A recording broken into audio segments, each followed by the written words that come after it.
Chapter 12. Elmer was out on the streets again. He had hoped to avoid coming home from school altogether that afternoon, but nature had caught up with him and frustrated those plans.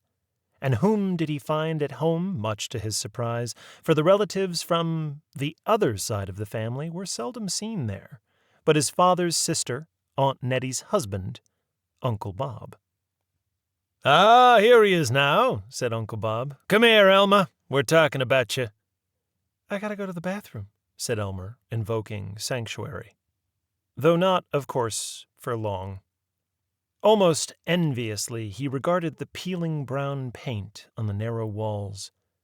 Much as he would have liked to have remained there, his presence unknown and unsuspected, his person unmolested, to try out at leisure some new fantasy, some new technique, once the mere necessity of urinating was out of the way. But it was not to be. With a sigh, he placed his Peter back in his pants, pulled the chain, went out. "All right," said Uncle Bob, giving his head a prefatory jerk. Elmer's mother repeated the gesture. "All right. Your mother's always coming over and bellyaching," he said to Elmer, just as though his mother was not there and listening and glaring furiously at them. "Getting the old lady all worked up, and then the rest of us have to suffer. She wants to know, how come we don't do something for yous? All right, so we are going to do something for yous," his mother said, looking at the wall with rage. "Bob is the only one of the whole bunch who's got any human feelings." "I speak to the landlord," Uncle Bob went on, waving aside the compliment and the interruption. "I speak to the landlord. I tell him, 'Lucano, what the hell is the sense of talking about evicting him? What the hell you gonna gain by that? Either the place is gonna stay empty,' I tell him, 'or even if you do rent, you're gonna have to paint it first. Then you're gonna have to give a month's concession on a rent, ain't you?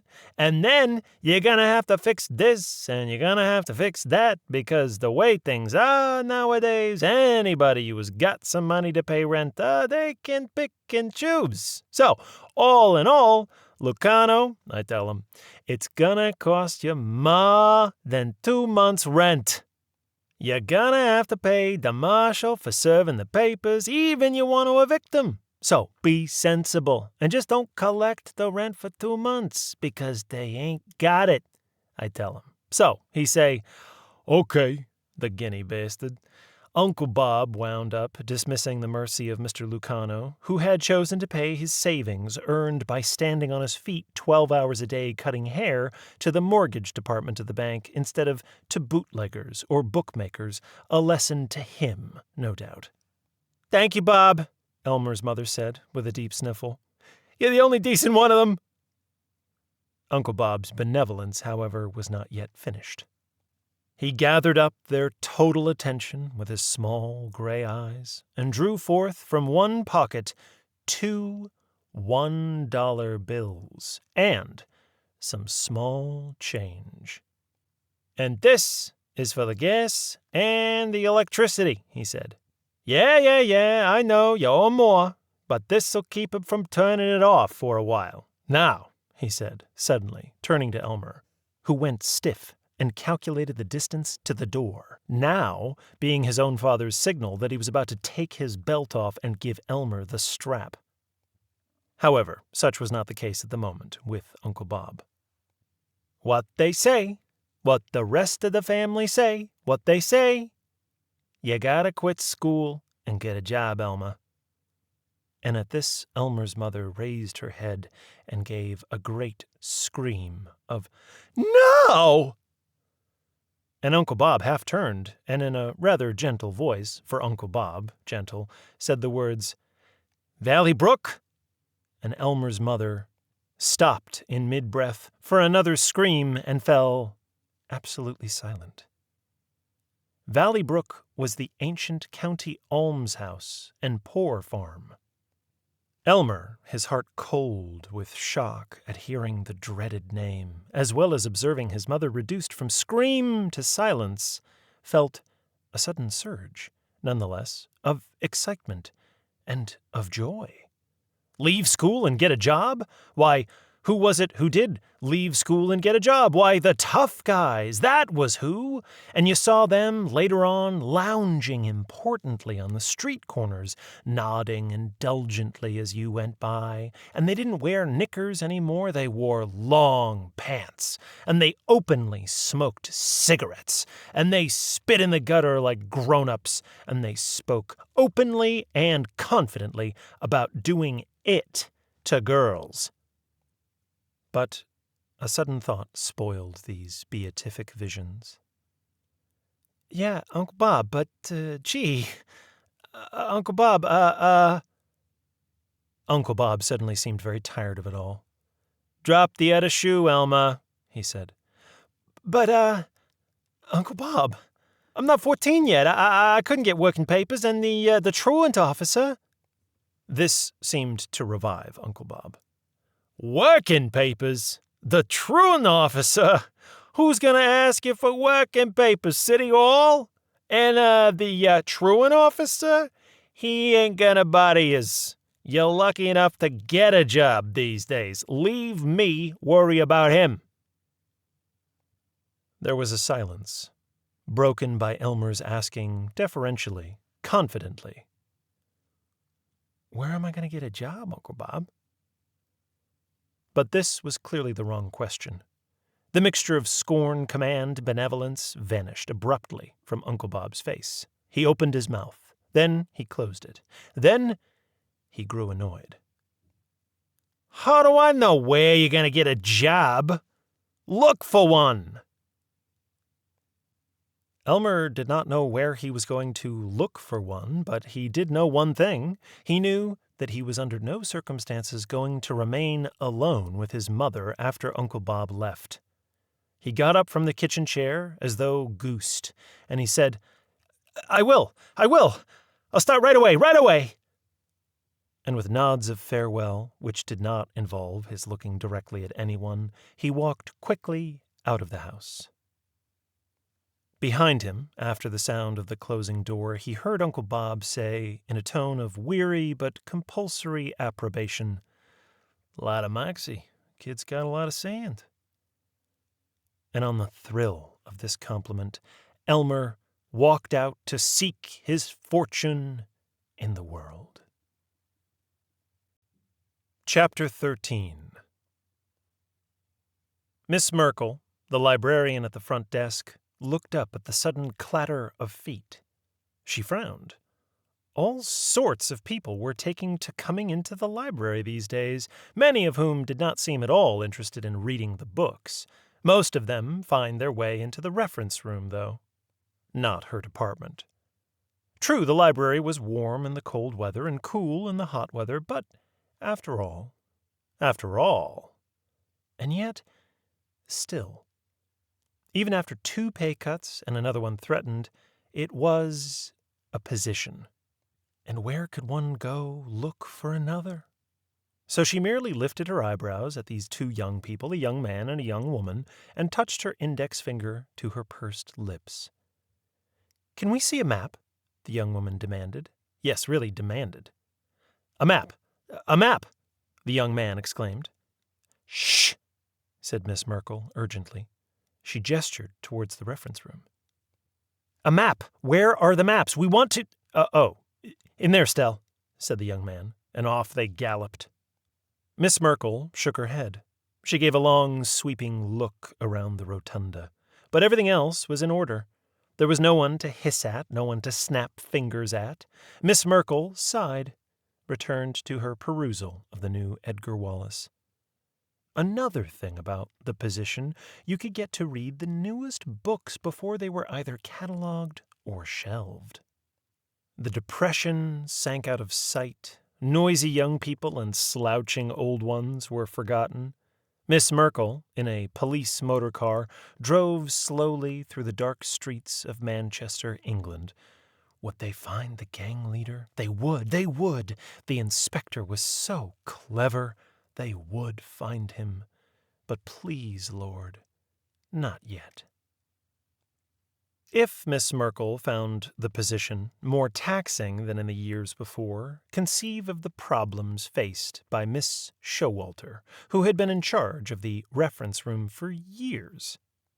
Ever since the Hudson-Fulton celebration, sometimes hours used to pass without anybody bothering her at all, leaving her quite free to bring her scrapbooks up to date. Mr. Constantine Leo Maria Fitzhughes was certainly no trouble. Mr. C.L.M. Fitzhughes had vowed to read through the Catholic Encyclopedia entirely, and arrived early every morning to embark on this learned and pious task. It was true that he was a slow reader, but he was also a very silent one. Another favorite patron of the reference room was Miss Eldridge the Elder, so interested in genealogy, but required no help whatsoever. Only, sometimes to be sure, sometimes Miss Eldridge the Younger would slip in to consult her sister about something. They always did speak in whispers, but truth was, their dentures clacked. Clack, clack, hiss, hissle, clack, clack, shwiss, shwiss. And after school, sometimes the brighter sort of school children would come in to do research for an assigned project. Miss Showalter always had her scrapbooks put away by then. That hour or 2 hours? Tiring. True. However, all that was nothing to what she had to put up with nowadays. Look at all those men sprawling over newspapers, muttering and mumbling, often talking right out loud. And she was under more or less orders from Mr. Wunk, the chief librarian, to let them be. "There is a lot of communist activity going on," Mr. Wunk explained. "These are the times that try men's souls. It is well known that Lenin wrote most of his propaganda in the famous British Library, and I want you to keep an eye out for that sort of thing. Do not provoke any of them. Merely inform me at once," said Mr. Wunk. And, well, what was this? People simply galloping in, 2 of them? "A map. We want to see—" "Shh! Please lower your voice," Miss Showalter requested in her lowest tones. "This is a library." Then, wouldn't you know it, one of the dozers woke up, asked loudly, "Say, miss, where's Liberty Magazine, huh?" And so poor Miss Showalter had to do everything at once. Fortunately, the newcomers knew exactly which map they wanted, the large-scale city one, so that was out of the way. The current Liberty was in use, but the man was just as satisfied with one of the bound volumes, and so finally she was able to get back to her scrapbooks. Oh, my. "See," said Bill into Stell's ear. "The first hose came right along here, down here, see?" "Yes," said Stell, forgetfully not turning her mouth to Bill's ear. "Shh!" Stell threw the old dragon an apologetic smile, and into Bill's ear she said, low-voiced, "And here's where they found the second one." It was odd the way his hair grew there on the back of his neck. Nice, though, somehow. And he smelled faintly of bay rum, and faintly of himself. Also somehow nice. Stell had never really noticed any of these things before. "Oh, I wish it were a more modern map," Mrs. Mary Mabel Moomaw moaned in the NFTU office. Still, we must do the best we can. Now, let us think. Where was the first hose found? What do you think, Bertie?" Bertie's little face screwed up into a tight ball of unhappiness. "Oh, I don't even like to think of hoses," she said, "anymore." Mary Mabel sympathized. Still, duty was duty. "Well, dear, but we must, we owe it to the women and children of the community, as well, of course," she added very slightly distastefully. "The men." Bertie shook her head, gave a little gasp. Anxiously, her friend looked up. "Is it very hot?" "It is very hot. More like September than October today. Do you feel faint? Should we send Herman, the janitor, for some nice cold root beer?" Bertie's eyes, pressed tight, sprang open. She looked at Mrs. Moomaw somewhat reproachfully. "Beer? she said. Well, oh yes, the map, well. She turned her head to it again, spread out on the desk, its sides curling, its Tuscan letters faded with age. Let us see, where shall we begin? What have we here? The packet boat wharf. Well, no. Memory of a recent slight, to be sure merely the recent most, occurred to Captain Clack. "I seen this big fella," he said, "stepping out of this big limousine, and I says to myself, faint heart never won fair business, Raish. So I steps up to him, big fella, with a kind of broken nose, clothes on him that you could sure bet didn't come from no Sears and Roebuck, and I takes off my cap politely, and I says, 'Say, you look like a businessman or a manufacturer,' I says, 'in which case, let me introduce myself, because I'm master, owner, and captain of a packet boat, Sadie Howell, and maybe we can move some freight or cargo for you at a good low price.' And he give me a kind of a look, and then he says to me, 'Yeah? And what would you move for me? Whale oil?' And everybody busts out laughing, fit to kill. Just laughing. Son of a bitch." His chief engineer, who had perhaps himself experienced several slights in his own right in the course of days, gave 2 grunts, gave his head 2 emphatic shakes. "Never mind, Captain. They come. They're going to sing different tune. See plenty in my Bible about boats and ships. Ain't never seen nothing about trucks." Captain Clack gazed over the wide waters as he nodded his agreement. "Be coming to me on the hands and knees," he muttered. "On the hands and knees." "Well," Mrs. Moomaw said, "the first hose was traced between the point here and the point here, and the second one, the one which was found when the street caved in, it was traced up to, Her finger moved, at first slowly, then with growing confidence and speed. "Up to here." She pursed her lips. "Here, very well then, there, but what of it, what then, and—" "What, dear? What'd you say?" For Bertie had smiled, murmured something. "It says," Bertie pointed, "Turkey Island. I never saw it actually on a map before, written down. I only heard the people speak of it. Turkey Island." She mimicked the common accent of the region's uneducated. She smiled. Mary Mabel was encouraged by her assistant's sudden, if mild, good humor. "Yes, dear, evidently it was originally a genuine place name, not merely not exactly slang, but Turkey Island. We can almost see it from our window over there. Well, see where it was. It is, of course, all dry land now, industrialized." Already her mind had half forgotten about it, her eyes returning to the map, her fingers still pressing down where it had been after tracing. Some vague, evanescent thought flitted through her mind, was gone in far less than a second. "The National Cereal Factory is there. About all that is there nowadays, I suppose?" "Yes," said Bertie, equally abstracted. "That malted beverage factory." Her own finger came tracing up the streets, paused. "A garage here, and a garage here."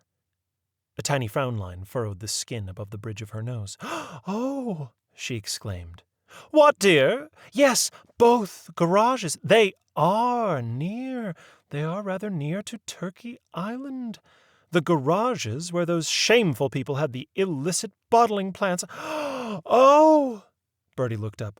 "What did you—" Mary Mabel cleared her throat. "Well, oh, why, I was just thinking that some people who did not know what kind of good people they are there at the factory might be tempted to think, out of ignorance, that perhaps the illegal beer came from there, merely because it is the only brewery one knows of, and also because it is so near, not realizing, that it is not that kind of beer, for one thing, to say nothing of how poor Mr. Harrison and poor Dr. Brower, oh, what they would think, to think that they should be suspected."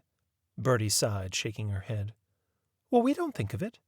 "No, dear, oh, no, dear. We will just put it out of our heads." The map, released, curled itself up in a rush. Mrs. Moomaw reached out to straighten it, but Bertie stopped her. "Mary Mabel, it is hot," she said, "and even if Herman the janitor did go to bring us a cold drink, it would be warm by the time it got here. Well, almost. So—" But she did not need to finish her sentence. Mary Mabel nodded. "Yes, it would, Bertie. Well," she looked at the clock. The clock looked at her. "Well, why don't we just put on our hats and go down to Blakewell's? It is always so nice and cool inside there, and have a nice cool soda. Say, sarsaparilla, and some of Blakewell's nice French vanilla ice cream that they make themselves, she suggested temptingly. Bertie nodded her head rapidly, her little face filled with almost childlike pleasure. "Oh, yes, could we?" They could. And why, asked Mrs. Mary Mabel Moomaw rhetorically, why will people put that loathsome poison into their system when there are so many wholesome things to drink which are so refreshing to the taste? But to this, of course, there was no answer. Bertie just sighed and shook her head. Artificial cherries bobbing on their straw hats, the two ladies walked out into the corridor together. No thanks, I had enough, Francie," said the Honorable Commissioner of Public Works of Yokums, New Jersey, putting his hand politely over the top of his glass. His Honor the Mayor of Yokums, New Jersey, looked at him in amazement. "Enough? How, John, how can any one man have enough? Dolly says to me, too, she has this absurd concept of there being an enough, and she says to me, the dear good woman, mother of my children, 'Francis, oh, Francis, haven't you had enough?' And my aunt out there, that wonderful woman, my aunt, the Sister Superior of City Hall, she no longer even asks, John, no, but her disappropriation shows in every move she makes. What is enough?" He lifted the bottle and poised it over his glass. "Is there enough in this," he poured, "to relieve the pressure of people coming, saying, 'Lower my taxes for the sake of Christ crucified, or I won't have a roof over my head in my old age'? Is there?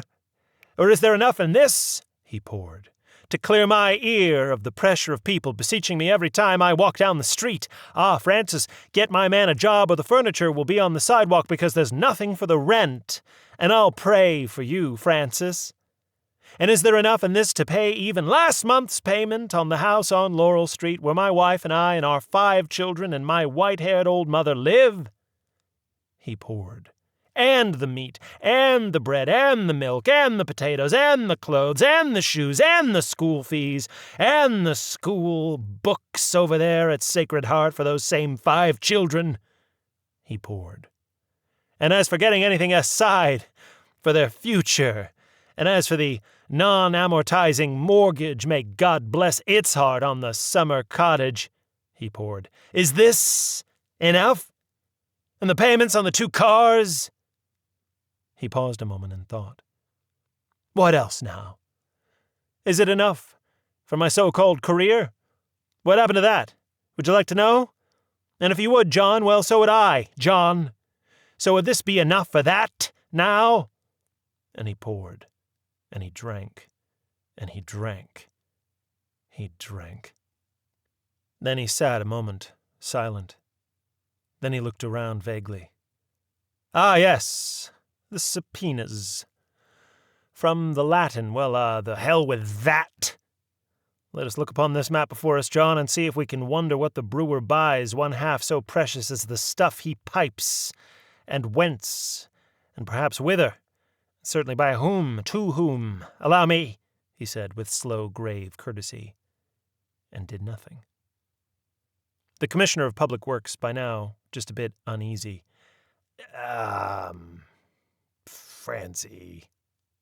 The mayor's head jerked up. "Yes, of course. Well, here it is. Here is the city, not the city of God, the city of Yokums, New Jersey, a town every bit as ugly as its name. Here are its streets, and underneath the streets, the what? The sewers? And in the sewers, what? Why, sir, the rats. John. Fat on grain and graft and mash, John. And on the body and blood of the people, John, of this great republic, which is bound, hand and foot, by a barbarous and bloody law, John, which hath corrupted them, and shifted the power, John, into the hands of brigands, John, and power tends to corrupt. John, and absolute power, corrupts absolutely. Great historian said that, John, great Catholic historian, John, Sir John, his name was, I forget the last name, never mind, John. So, let's look at the map, John, of our fair city, which hath become a laughing stock. All who see her pass by and jeer, gibber, hiss, throng tumultuously and hoisting the hems of their garments. Look at the map, John. John J. Coit said, Yeah. I know all that. Nothing new. I mean, if this one doesn't take, then that one does. And as for the map, what is the map going to tell you that don't already know, Francie? Where the beer's coming from? Where else could it be coming from? It's beer, you know? Well, somebody brewed it, and if it was brewed, then it must have been brewed in a brewery. And come on now, Francis, pull yourself together now, will ya? After all, there is only one goddamn brewery in the whole goddamn city. So, I mean, what do you need a map?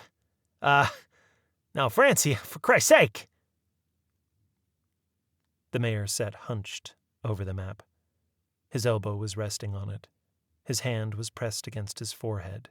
His eyes wept many tears. Chapter 14. Bob Blaine, the rewrite man, was down on marriage. Wham, bam, thank you, ma'am, is the only way to do it, he said. Put on your shoes and go home to your own peace and quiet. Bill Baumberg eyed him sardonically. At least you do take your shoes off, then. I hadn't suspected you of such a degree of delicacy. Blaine shrugged, gave a one-sided smirk. As some wise man once said, what is marriage, after all, but bad words in the daytime and bad smells at night? Off on their shelf, the teletypers clattered away their dole of doom and woe, their tale of optimism and, any day now, recovery.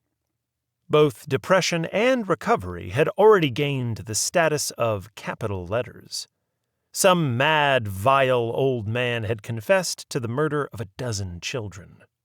Some Eastern financier had denounced federal insurance of savings banks as a Jacobin plot. Mothers who lacked the bribe of food to keep their kids at home now feared to let them go out and play. Trouble with you, Blaine, Bill said, is that your work as a rewrite man has affected your brain, and your body, too. It's a pretty good body, said Blaine, aggrieved. I haven't had any complaints about my body before. Bill gestured this away. You know what I mean. You're so used to cutting things down to what you think of as basics, but, marriage isn't just sex. Sex isn't just a quick bang, pull it out, wipe it off, put on your shoes and go home. There's lots of other nice stuff connected with sex, you know?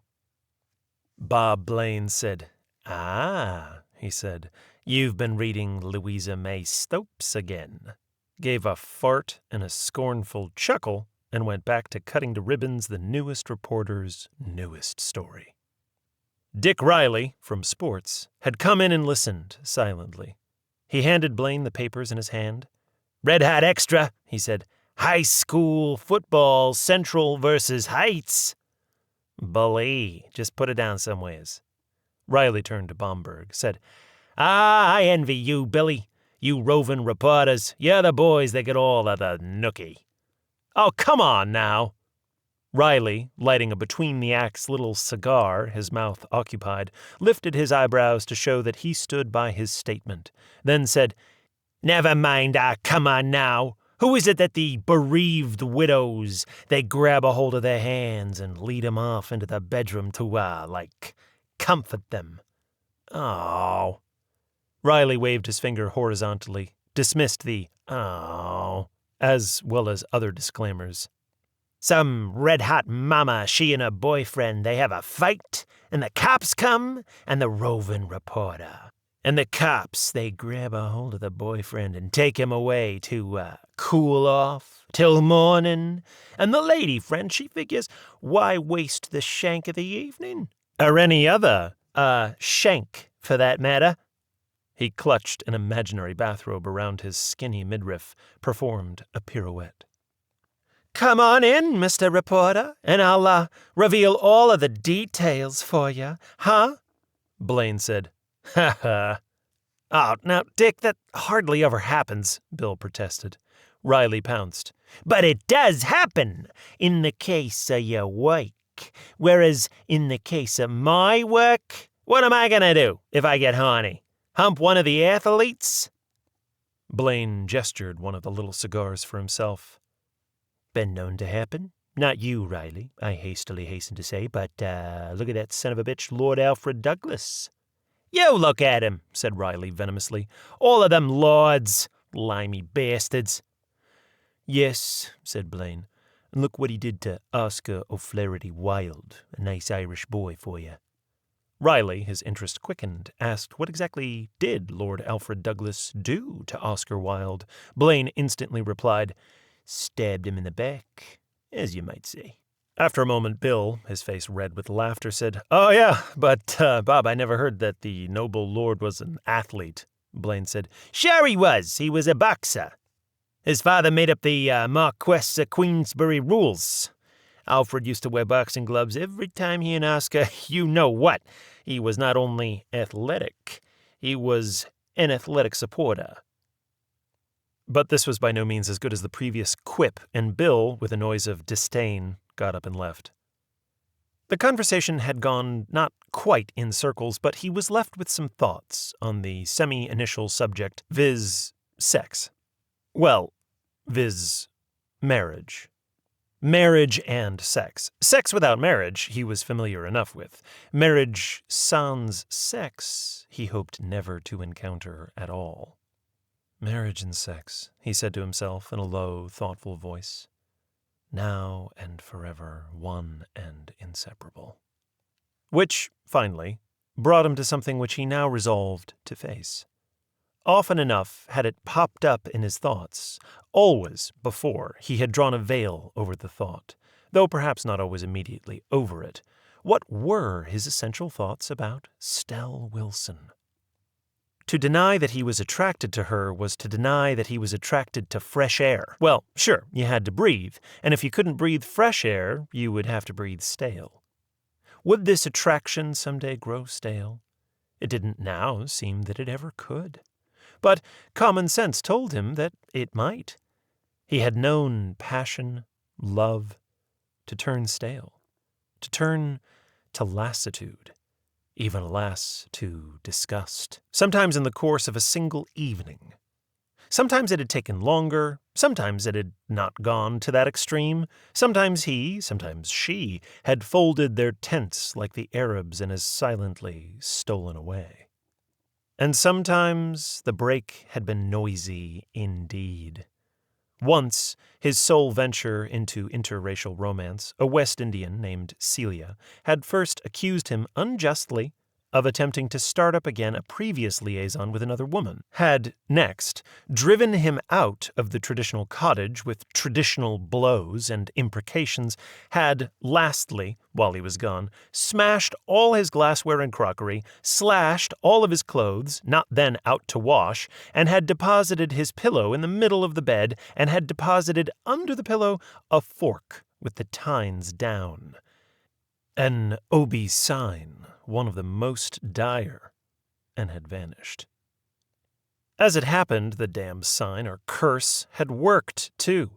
For the next co-occupant of the cottage, a part-time waitress named Gladys, who had the most remarkable breasts he had ever seen, they not only turned up at the ends, they turned away from each other as well, took advantage of Bill's absence one afternoon to entertain a gentleman friend. Presumably, she had made him free, too, of the remarkable breasts. Certainly, she had made him free of her other intimate equipment. Bill, coming back earlier than usual, saw them from the far end of the block as they left the cottage for the opposite direction. Again, the pillow lay in the middle of the bed. This time, however, as he picked it up, he saw no fork. The caller had simply left his signature upon the bedsheet, and the ink was still wet. Bill had first cursed.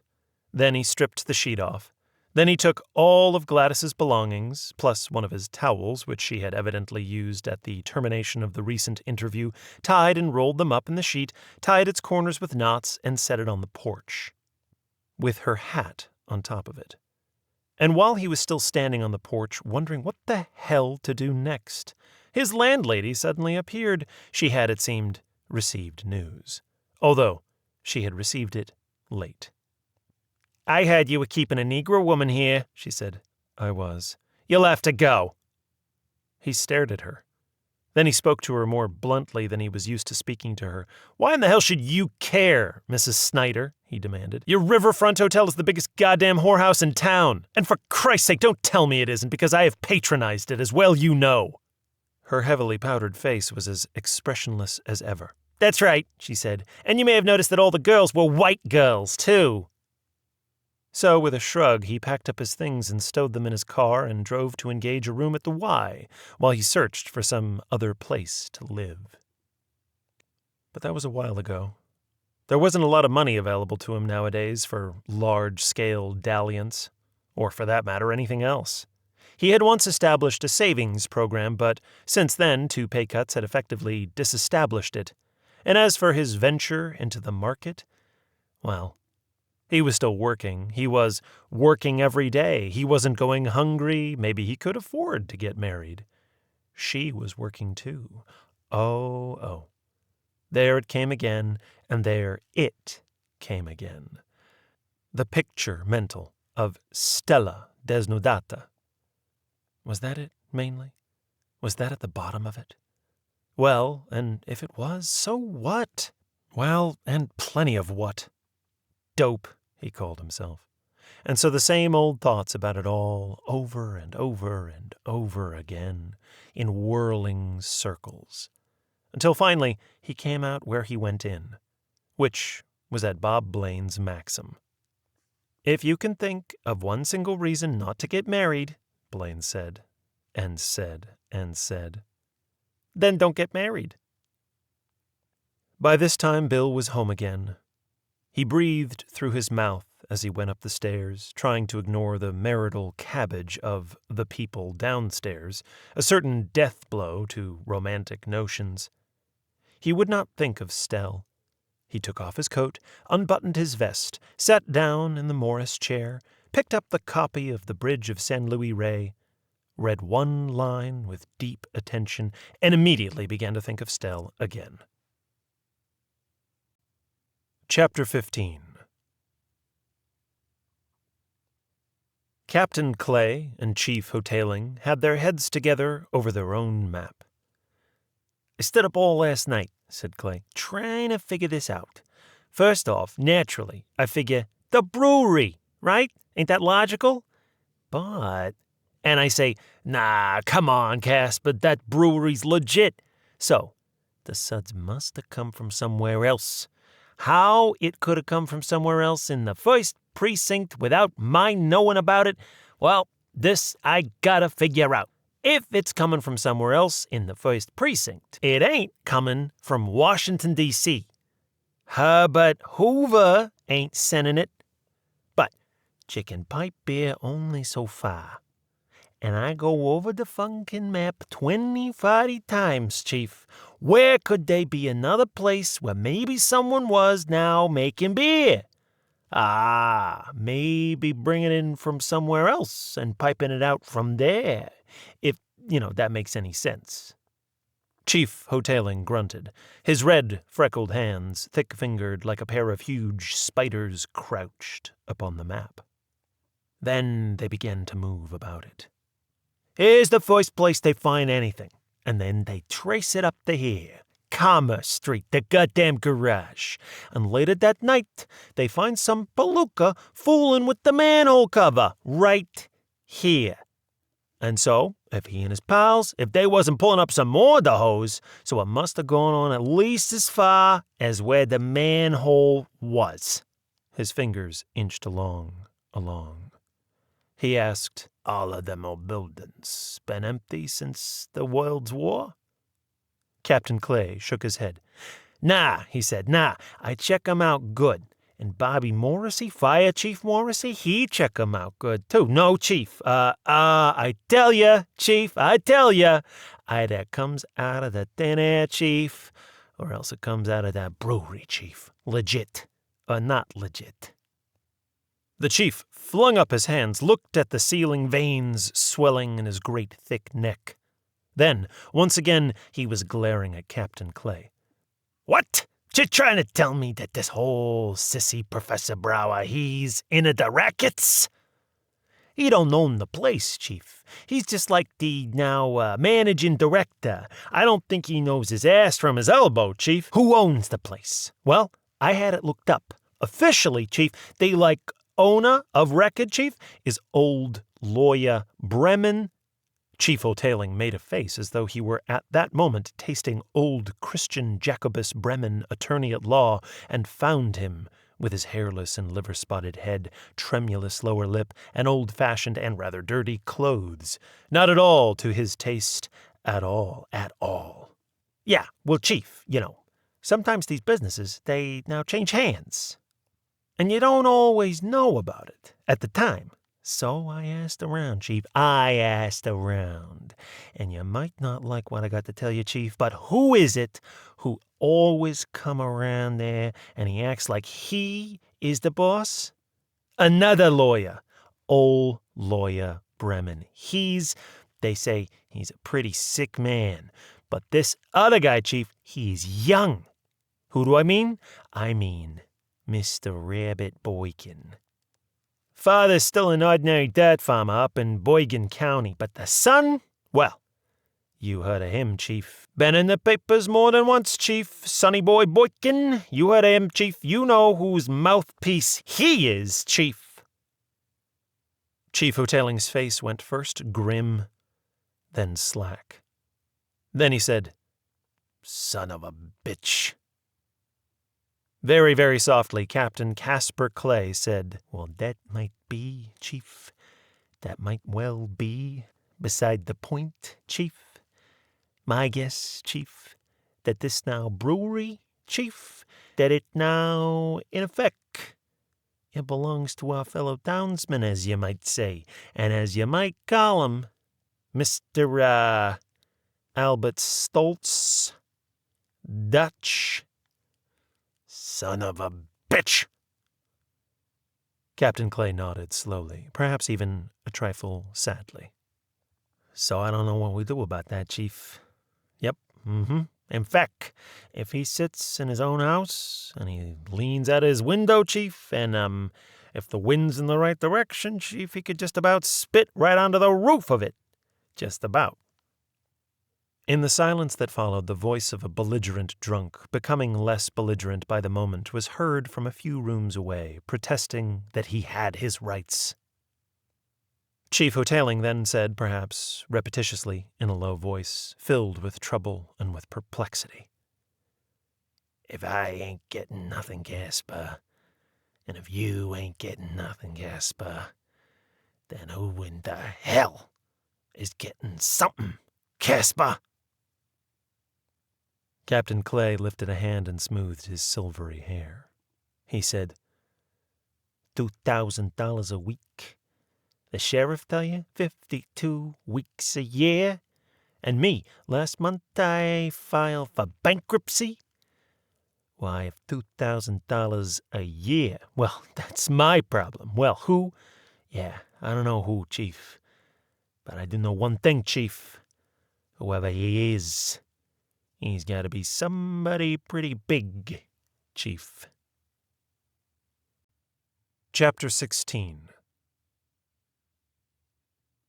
The grand jury met in the old federal building, still popularly called Federal Hall. After this was later torn down to make room for a much-needed empty lot, many voices were raised declaring it to have been an architectural treasure. It had taken 2 years to build and 2 weeks to destroy. But this all lay in the future. The chambers in which the grand jury met still held a rather full flavor of what is often called a more gracious era. But no one in those middle, early days of the Great Depression gave a thought to that. Moldings, panelings, furniture? For all that anybody cared, the grand jury might just as well have been meeting in a popcorn warehouse or a furrier's loft. In charge of things was Assistant United States Attorney R.C. Spears, a youngish-looking man whose hair was crew-cut, at the time considered rather daring and dashing. "I want to make it clear," he said quasi-apologetically, "that I am not accusing anyone. We are not accusing anyone. All that I would like to know," he said a trifle desperately, "is just how more than a mile of 4-inch hose could be run. I don't even know if any officials of the city of Yokums had ever heard about the hose line before it was publicized.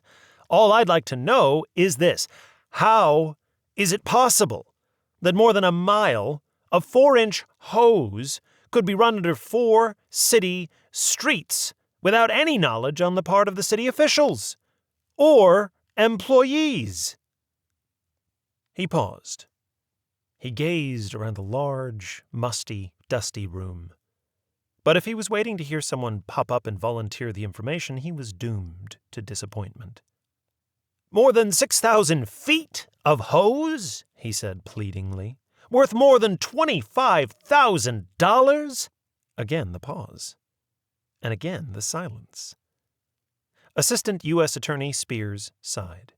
He said, "Call Isaac Newton Hoteling." Nothing of what might be supposed to be deeper feelings showed on Iron Ike's great purple face. Nor did any hints of any difficulty in enunciating appear later in any public source, such as it might be in newspapers.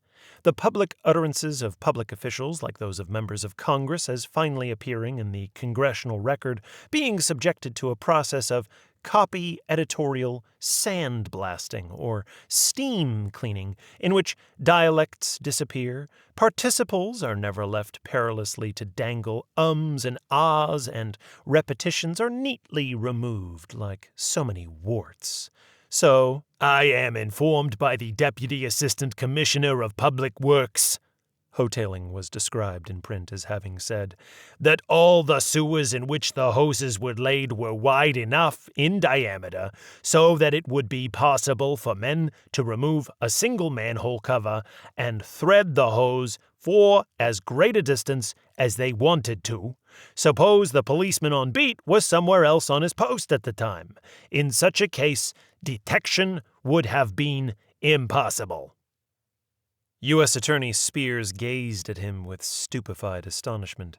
"In other words," he asked after a moment, "if a policeman saw 6,000 feet of hose slithering into a manhole, he would suspect nothing, unless there was a man attached to it in plain sight?" This was perhaps unfair, as the 6,000 feet represented the total length of all the hoses. Perhaps Iron Ike felt the unfairness of it. At any rate, Iron Ike, he said nothing in reply, and Spears did not press for an answer. Instead, he dismissed the chief and summoned the Commissioner of Public Works. "What is your opinion of this hose, Commissioner?" "It ran downhill," the Commissioner said promptly. Actually, what he said promptly was, "It run downhill." But his grammar was also subject to plastic surgery through the medium of print. A free press is a strange and wondrous thing. "It ran downhill, and in my further opinion, that it was floated downhill too." And he pressed his lips together and gave an emphatic nod.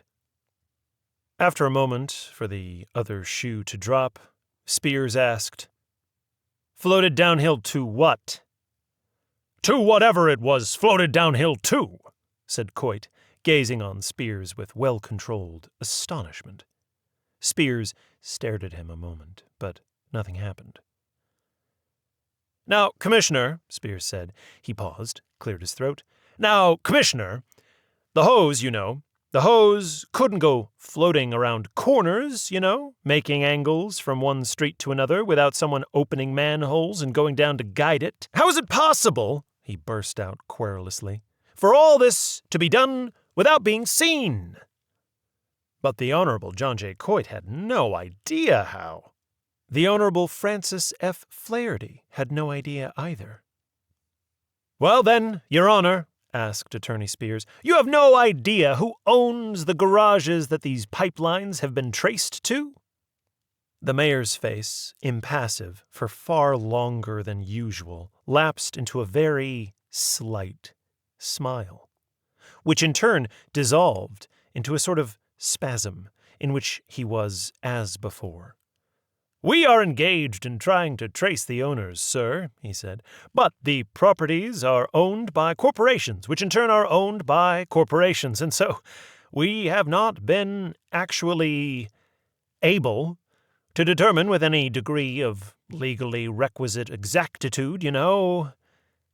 His sentence and voice ran down together.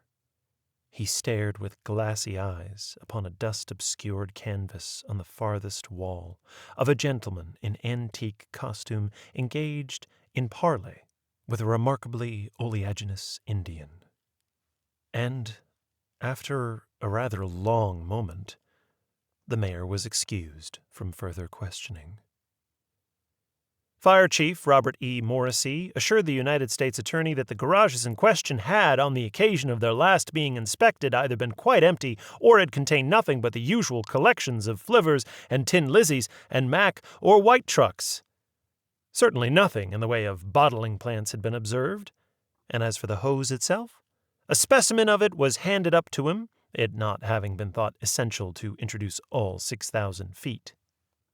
"Well, for one thing," the fire chief said thoughtfully, and he gave his head a little bob or two, either in affirmation of testimony or as the result of a habit induced by having fought many preliminary boxing matches long ago and before entering the greater security, if lesser glamour, of the Yokums Fire Department.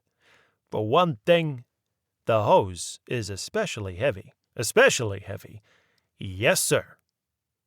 "Why is that, do you suppose, Chief Morrissey?" Chief Morrissey said that he could only guess, but that his guess would be that the hose was especially heavy in order to prevent seepage from the sewers. Heads nodded all around at this. This, at least, was no mystery. The users of the illicit hose had certainly practiced a commendable solicitude for the health of their customers. But what was the purpose of the copper wire? Chief Morrissey said that he could only guess, and that his guess was that this may have been done, the wrapping of the especially heavy hose with copper wire, so as to help assist the hose to withstand pressure, and his head went bobbity-bobbity. "Pressure?" Morrissey looked at the U.S. Attorney as though the latter had just emerged from a neutral corner. "Well, yes, sir, pressure. Liquids confined to a narrow space, the interior of a pipe or hose, for example, though through which they were being pumped, the liquids were subject to pressure, considerable pressure. Liquids floating downhill inside a confined space, even without being pumped, would exert a considerable pressure. Hence, the heavy copper wire carefully wound around the especially heavy hose. Otherwise," he said, lapsing into his native Doric, "it could now, burst open." The fire chief was succeeded on the stand by the Honorable Lawrence O.T. O'Brien, the Commissioner of Water Supply to the city of Yokums. The mayor's face had twitched, but the face of the water commissioner remained as free from grimaces as his head from bobbing. Yet the face commanded attention. The face, and in particular the nose, had in fact been subjected to mysterious influences which had tinted it, perhaps for patriotic purposes, in a rich variety of red, whites, and blues. There was perhaps a general impression that this commissioner had refrained from oft-times samplings of his own chief product. But if because he considered it unwholesome, or because of a commendable fear that it might render his official judgment the less impartial, was not known. Had the water commissioner known of any unusually large uses or users of water supply, such as might, for example, hint that a beverage industry was going on at any place not licensed for the purpose? The water commissioner had not. Did the water commissioner then know anything at all, Spears was getting rather tired, about beer running? The water commissioner declared with great fervor that he had never heard of such a thing. So as far as he knew, no one in the city of Yokums drank anything stronger than orange crush. And finally, and after some prolonged discussion with his own Assistant U.S. Attorney Spears called to the witness stand Mary Mabel Mumaw, director of the Northern New Jersey region of the National Family Temperance Union. Had Mrs. Mumaw any ideas about the illegal beer hose situation? Mrs. Mumaw had. "Our respect for law and order," she said, and she said it both slowly and clearly, and in a voice which, if not unduly loud, was certainly in no way subdued, "has been under attack in the name of repeal. Many people seem to have the idea that the 18th Amendment is going to be repealed. Well, they are wrong. It is not going to be repealed. Sewers are the right place for beer. Let us put an end to this repeal talk. Stiffen the anti-liquor laws and stiffen their enforcement. No home can be happy and safe where the sting of the liquor serpent is felt, and while the bootlegger is abroad in the land." Attorney Spears thanked her politely, but Mrs. Mumaw had a lot more to say, and he had to thank her twice more before she had quite finished saying it. Bill Baumberg and Stell Wilson turned in long stories to their respective papers, and their respective publishers said, respectively, that people did not want to read long grand jury reports, that people did not want to read about sewers at their supper tables. The Gazette ran a piece on the history of the loot. A Spanish loot group was then touring the U.S. Evidently, just what their readers did want to read about.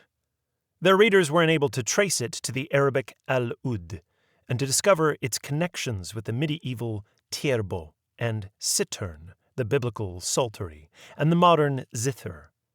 And the press went to press with "Grand jury to defer local case to consider others," one paragraph, and "Chiang Kai-shek baptized, joins Methodist Episcopal Church," one column. It was probably not the exact triumph for which Bishop Snooker had hoped, but, to do him justice, he did really rejoice more in the sinner saved far away than the sinner chastised at home. There being for the moment no love nest raid stories, the New York City newspapers were pleased to give maximum coverage to the beer hose. And this in turn enabled vaudeville, then in its death throes, to dust off one of vaudeville's oldest and dustiest. Stage Englishman. "Can you inform me of a good hotel?" Stage American. "A good hotel?" Stage Englishman. "Yes, a good hotel." Stage American. "Well, how about the Waldorf?" Stage Englishman. "The Waldorf? Is that a good hotel?" Stage American. "Oh, a very good hotel." Stage Englishman. "And does it have a good view?" Stage American. "Does it have a good view? Say, you bet it has a good view. Why, on a clear day, you can see Yokums." Stage Englishman. Long, puzzled pause. "Ah, what are Yokums?" It may not have opened at the palace, but ultimately it may have helped it close. The metropolitan newspapers, which did not share the local press's inhibitions about stories concerned with sewers and such, continued intermittently to give the story a fairly big play. The New York City tabloids were particularly popular among the local population for this purpose. See, for example, a man in a cap and leather jacket, of those who have no pretensions towards upward social mobility. See such a one slide out a tabloid from a pile on a newsstand and drop down 2 pennies and start swiftly to leave. See also the swift reaction of the vendor. "Daily News, 3 cents. You gotta give me another penny." See the astonishment, finally done, of the purchaser, baffled in his plans for quick departure turned to annoyance. 3 cents? Supposed to be 2 cents. 2 cents in the city and 3 cents in the suburbs. Grim creases appear alongside the purchaser's mouth. He shakes his head. "Jesus! Trying to bleed the people!" But he pays. He pays. The Mirror is no cheaper, and as for the Sun, the Telegraph, the Herald Tribune, or the World, one might as well try to read the Encyclopedia Britannica. As for the Times, the vendor does not even carry it. The News, however, has easy prose, big type, lots of pictures, and specializes in crimes of passion and of violence, sometimes, but not always, the same thing. The Daily News has never run an article on the history of the loot. Elmer Dugan was back home. He had not found a job. He had found $1, though, and as he knew his mother would never believe that he had found it, he told her he'd earned it. It had for a while acted as an anesthetic of sorts. For a while. Then, "Say, Mama," he asked. Instantly, his mother cried, "I don't want to hear about it. Don't tell me about it. Tell your rotten father about it. And tell your goddamn grandmother about it and your lousy rotten aunts and uncles about it. I wasn't good enough for their prize package to marry, so I can sit here and starve to death. What do you want, Elma?" He said reflectively, "Say, Mama, you know, about this beer hose." "What about it?" "Well, you remember that day when I come home and I asked you how come the telephone company was putting a hose in the sewer? And you said it was probably a cable for the telephone? Well, nope," said his mother promptly, her no cutting into his well, and cutting off the words which were to follow. "No," she repeated, shaking her head till her hair came loose. "No." She reached up both hands and started fixing it into place. You never told me nothing. I never said a word." "Well, I was just thinking. Maybe whoever it was who put that beer hose down there—" No. "Maybe they had a truck, Mama, painted to look like the telephone company's truck, huh? And so maybe that's how come nobody noticed it? I mean, that plenty of people noticed it, but nobody thought nothing of it. Huh, Mama?" His mother glared at him. "You shut your mouth," she said venomously. "Don't be such a little wise guy. Your goddamn father, he's such a wise guy. And look what it got him. You never saw nothing. You never saw nothing. You never thought of nothing. You never told me nothing. You understand? Do you understand?" Elmer sighed. He nodded. "Yeah, Mama, okay." But her security measures had not yet been firmed sufficiently. "Remember what I say. Cross your heart and hope to die. If you ever tell anybody one word. Do you want some gorilla to shoot you dead with a Tommy gun? Like that Vincent Mad Dog Call did? Some child? May you burn in hell?" Elmer's mind quickened. A pleasurable thrill passed through his body. He had gotten an unexpected dime and went, one Saturday, to see The Chapter at The Itch, the neighborhood cheap movie house. And there he also saw the newsreel showing the funeral of the very child mowed down, perhaps by accident, only maybe not, by the very gorillas. And the child's mother was a large woman and a heavy woman, an immense woman, in a cheap print dress which concealed nothing, certainly not her grief. Her vast body heaved and shook, and she tried to throw herself into her child's open grave. Elmer suddenly thought of himself as lying at the bottom of that grave, buried alive. Tears came to his eyes. "I promise, Mama," he said. I promise. And then he left the house very quickly because that his few tears were about to start a more numerous flow on her own part, and he did not at all want to be rocked back and forth in his mother's arms while she wept and cursed and ranted. But as to where to go, Valleydale Avenue? Well, no. There were, to be sure, lots of stores there, and if he found no job, he would at least look in the stores. No. People on Valleydale Avenue in the stores, they were not as nice as they used to be. The lots? Maybe some of the boys hanging around there had heard of jobs. A job. Well, again, no. There were a lot of bigger boys hanging around. The lots these days, mean ones. No school and no jobs for them. Well, how about the water? Memories, pale as winter butter, came to his mind. Of perhaps it was his grandfather Dugan, or maybe it was his great-uncle Paulie Dugan. And I left school when I was 10 years of age, and I went down to the water, and I got myself a job. Luck was with him. First of all, he found a nice, long pole.